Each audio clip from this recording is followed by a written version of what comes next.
For today's video mga soy, magluluto tayo ng tinolang manok na may tanglad. Let's go!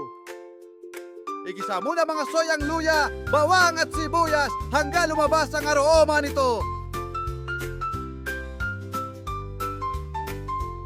Pagpasensyahan nyo ng mga soy, medyo makalat, ha ha ha ha. Ilagay muna yung manok, soy! Sa Tagalog, ilagay muna ang manok, soy! Kabagal na pa mo maglaging manok, soy! Ha ha ha ha!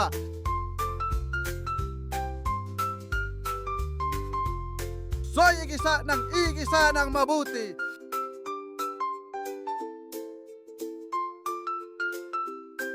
Nakalimutan natin ang bawang sorry na soy! Wahahaha!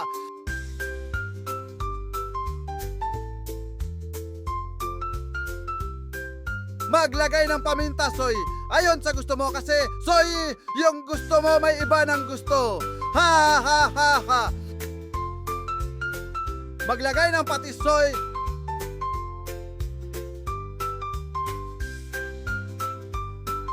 Maglagay, soy, ng isang truck na tubig. Ha ha ha. Hintayin ko muna, soy, at ilagay na ang tanglad.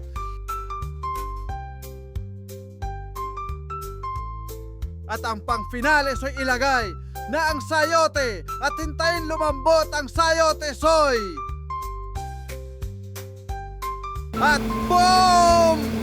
Luto na, soy, ang tinolang may tanglad. Manganta na mga soy, niyaman na ken sa ken.